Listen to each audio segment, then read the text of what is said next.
fast as you, Bajo Sonic.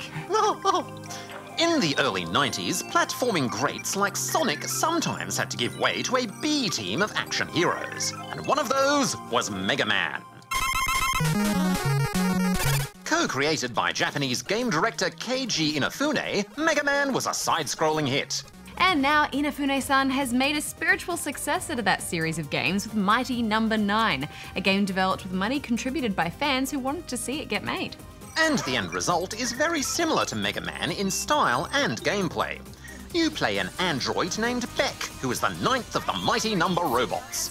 The other 8 Mighty Numbers have been infected by some sort of mysterious virus, and you will need to face them all in battle to save the world.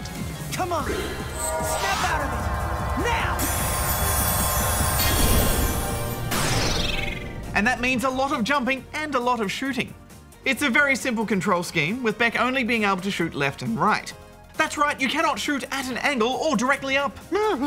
So you're always lining up horizontal shots with well-timed jumps and using your dash to reach the safety of platforms. I love that dash. Yeah, you can use it to get out of quite a few scrapes. When you do shoot at your enemies though, you will temporarily stun them, and this allows you to dash into them and absorb their Zell, which can grant you a temporary boost to your speed, defense, or the damage you do. I quite like this idea, and you can chain together some pretty nifty attack and dash combos that look quite cool. Yeah, it's not a bad system, but none of the action overall really came together for me. It just sort of plods along. And it felt like I was always fighting against the controls, struggling to get through what should have been some really basic sections. Yeah, I agree. There's definitely something clumsy about the feel of this game. I succumbed to a lot of frustrating deaths that felt more like the result of bad level design or unresponsive controls rather than my own skill. Actually, I was ready to rage quit on more than one occasion. That is forgivable, Hex, especially when a game is willing to punish you with one-touch deaths, no matter how much health you have.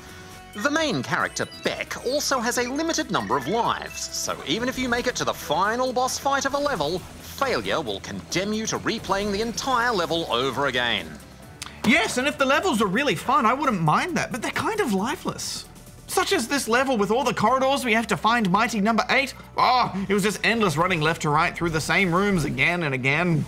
So boring. Yeah, and you can tell they've tried to alleviate some of that frustration by allowing you to tackle any of the levels in the game in any order. So if you do get stuck on one, you can go and try a totally different level for a change of pace. And there's a decent variety. What did you think of the boss fights, Bajo? Well, they're totally old school, which is great, but they're also infuriatingly hard, which is bad. You get trapped in a room with limited space to move, you need to memorize various attack patterns, and stick it out until the boss's health bar reaches 0.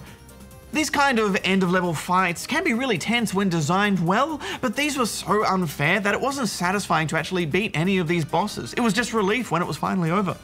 It's never a good sign, is it? I think the main problem is that all the bosses have 1 or 2 moves where it isn't clear how you should avoid getting hit.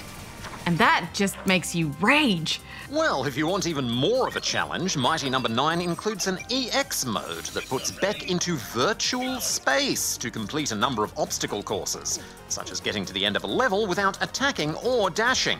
But these bonus levels too feel uninspired. Yeah, I didn't want to look at any of those more than once. You know what, guys? I know we're being really harsh on this game, but I couldn't find anything that I actually liked. No, me either. And, you know, I really looked at the art and the music and the characters, but it's all pretty charmless. Some people might say this has retro appeal, but I'm giving it 2. The worst part is, lots of people put their own money in to help make this game happen. It cost $4 million, but it doesn't really show it, so they're going to be disappointed. I'm giving it 1.5 out of 5 rubber chickens. Well, it's better than nothing.